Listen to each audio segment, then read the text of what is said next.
Agosto de 2019. WeWork es la startup más valiosa de Estados Unidos. 47,000 millones de dólares de valoración. Más que Ford, más que Marriott, más que cualquier cadena hotelera del mundo. Su fundador, Adam Neumann, aparece en la portada de todas las revistas de negocios. Lo comparan con Steve Jobs, con Elon Musk, con los grandes visionarios de nuestra época. Septiembre de 2019. WeWork presenta su prospecto para salir a bolsa. Los inversores lo leen, y lo que encuentran los deja sin palabras. Octubre de 2019. Adam Neumann dimite. La valoración de WeWork cae de 47,000 a 8,000 millones en semanas. La empresa casi quiebra. SoftBank tiene que inyectar 9,500 millones de emergencia para evitar el colapso. 47 días. El mayor desplome de valoración de la historia del capitalismo moderno. ¿Cómo es posible? ¿Cómo una empresa que alquilaba oficinas llegó a valer 47,000 millones? ¿Y cómo se derrumbó tan rápido? La respuesta tiene un nombre. Adam Neumann. Bienvenido a Crónicas del Fracaso. Para entender WeWork hay que entender a Adam Neumann, porque WeWork no era una empresa, era una extensión de la personalidad de su fundador. Neumann nació en Israel en 1979. Creció en un kibutz, una comunidad colectiva donde todo se comparte. Esa experiencia de comunidad, de espacio compartido, de pertenecer a algo más grande que uno mismo, marcaría toda su filosofía empresarial posterior. Llegó a Nueva York en 2001 con poco dinero y un inglés imperfecto. Trabajó en distintos negocios, algunos exitosos, otros no. Pero lo que quedó claro desde el principio es que Adam Neumann tenía algo que el dinero no puede comprar. Un carisma extraordinario. La gente que lo conocía en persona describe siempre lo mismo. Entraba en una sala y la dominaba. Te miraba a los ojos y sentías que eras la persona más importante del mundo para él. Te contaba su visión y de repente tú también creías en ella. No era magia. Era técnica, intuición y una capacidad brutal para conectar emocionalmente con quien tenía delante. En 2010, junto a su socio Miguel McKelvey, fundó WeWork en Nueva York.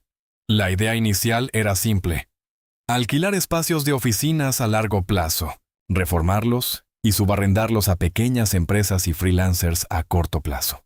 Básicamente, arbitraje inmobiliario con buen diseño. Pero Neumann nunca lo vendió así. Para él, WeWork no era un negocio inmobiliario. Era una comunidad. Era un movimiento. Era la forma de hacer que la gente amara su trabajo. Su misión declarada era elevar la conciencia del mundo. Alquilar escritorios. Elevar la conciencia del mundo. En manos de otra persona, esa frase habría sonado ridícula. En boca de Neumann, los inversores sacaban el talonario.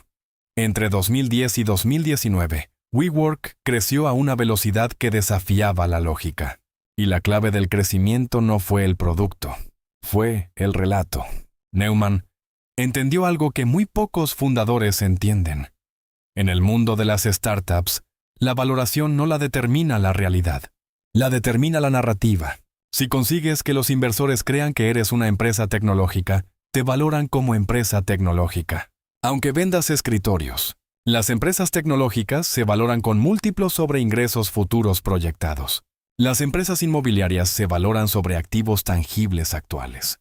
La diferencia entre esos dos métodos, en el caso de WeWork, era de decenas de miles de millones de dólares. Así que Neumann construyó el relato con precisión quirúrgica. WeWork no alquilaba oficinas. WeWork creaba comunidades. WeWork usaba datos y tecnología para optimizar espacios. WeWork era el futuro del trabajo. Era una plataforma. Era un ecosistema. El momento decisivo llegó en 2017, cuando Masayoshi Son, fundador de SoftBank, visitó las oficinas de WeWork. La reunión duró 28 minutos. Al final, Son ofreció 4,400 millones de dólares. Neumann aceptó en el acto. Masayoshi Son no era un inversor ingenuo. Era uno de los hombres más ricos del mundo, famoso por sus apuestas tecnológicas. Pero tenía 100,000 millones de dólares en su Vision Fund que necesitaba invertir. Y Neumann le vendió la visión perfecta.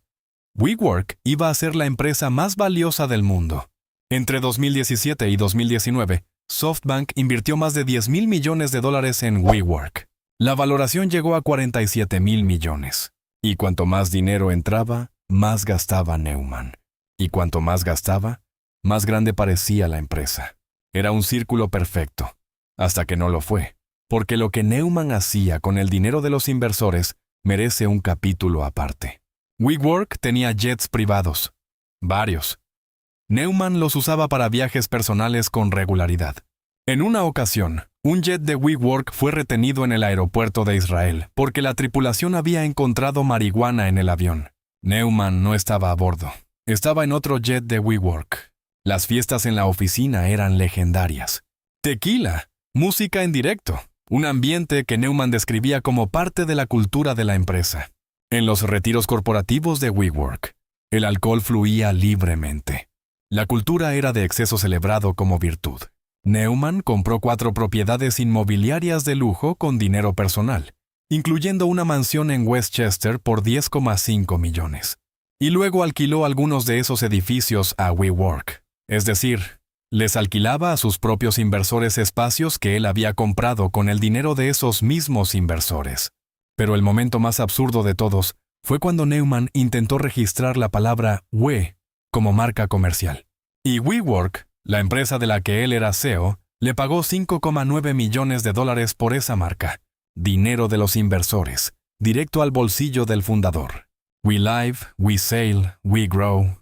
Neumann tenía planes para expandir la marca We a apartamentos residenciales, yachts y escuelas primarias. La visión no tenía límites. Los recursos tampoco parecían tenerlos. Todo esto ocurría mientras WeWork perdía dinero a un ritmo brutal. En 2018, la empresa ingresó 1.820 millones de dólares y perdió 1.900 millones. Por cada dólar que ganaba, perdía más de uno. En agosto de 2019, WeWork presentó su prospecto de salida a bolsa. Era el documento que por primera vez mostraba al público general los números reales de la empresa. Y los números eran devastadores. Pérdidas de 1.900 millones en 2018. Un modelo de negocio que consistía en firmar contratos de arrendamiento a largo plazo, compromisos de pagar durante 10, 15 años y subarrendarlos a corto plazo. Si llegaba una recesión y los clientes se iban, WeWork seguía debiendo el alquiler. Era un riesgo enorme, incompatible con la valoración de una empresa tecnológica. Pero lo que más escandalizó a los inversores no fueron las pérdidas, fue Neumann.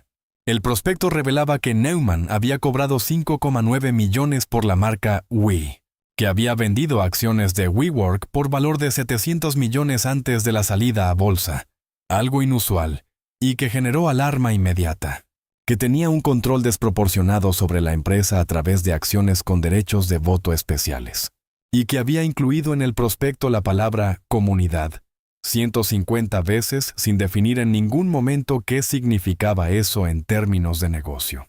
Los inversores institucionales, que hasta ese momento habían aceptado la valoración de 47,000 millones sin cuestionarla, de repente se preguntaron, ¿qué estamos comprando exactamente? La respuesta fue, nada que valga 47,000 millones. La valoración objetivo del IPO cayó de 47,000 a 20,000 millones. Luego a 15,000. Luego lo cancelaron. En 47 días, WeWork pasó de ser la startup más valiosa de América a estar al borde de la quiebra. SoftBank forzó la dimisión de Neumann en octubre de 2019 y le pagó 1.700 millones de dólares para que se fuera. ¿Sí? Le pagaron 1.700 millones por irse de la empresa que había hundido. WeWork salió finalmente a bolsa en 2021, valorada en 9,000 millones. En 2023 se declaró en quiebra. ¿Qué podemos aprender del caso WeWork? Porque más allá del espectáculo, hay lecciones muy serias. Lección 1. El storytelling es la herramienta más poderosa y más peligrosa del mundo empresarial. Neumann no mintió sobre los números. Los números estaban en los documentos. Lo que hizo fue construir un relato tan poderoso que nadie quería mirar los números. El storytelling no es malo. Es esencial para cualquier empresa. Pero cuando el relato sustituye a la realidad en lugar de explicarla, se convierte en una trampa para todos, incluido el propio fundador. Lección 2. El dinero fácil destruye la disciplina. WeWork Nunca tuvo que demostrar que podía ser rentable porque siempre había más dinero disponible. SoftBank seguía invirtiendo, la valoración seguía subiendo y nadie hacía las preguntas difíciles. Cuando el dinero es ilimitado, los malos hábitos no tienen consecuencias, hasta que las tienen todas a la vez. Lección 3. Una empresa vale lo que alguien está dispuesto a pagar, hasta que no. 47,000 millones de dólares. Era una cifra real en el sentido de que inversores reales la avalaban. Pero era una cifra construida sobre fe, no sobre fundamentos. Y la fe empresarial es frágil. Un documento de 350 páginas con los números reales fue suficiente para destruirla en semanas. La valoración de una empresa no es un hecho, es una opinión colectiva, y las opiniones colectivas pueden cambiar muy rápido. Adam Neumann salió de WeWork con 1.700 millones de dólares en el bolsillo. En 2022 fundó una nueva startup inmobiliaria llamada Flow y consiguió 350 millones de inversión de Andreessen Horowitz antes de tener un solo cliente. El mercado le volvió a creer. Tal vez eso sea lo más fascinante de todo. No que Neumann engañara a los inversores, sino que después de todo lo que pasó, los inversores eligieron volver a creerle. Eso es todo por hoy. Dime en los comentarios, ¿Neumann es un genio, un estafador o las dos cosas a la vez? Suscríbete a Crónicas del Fracaso. Hasta la próxima crónica.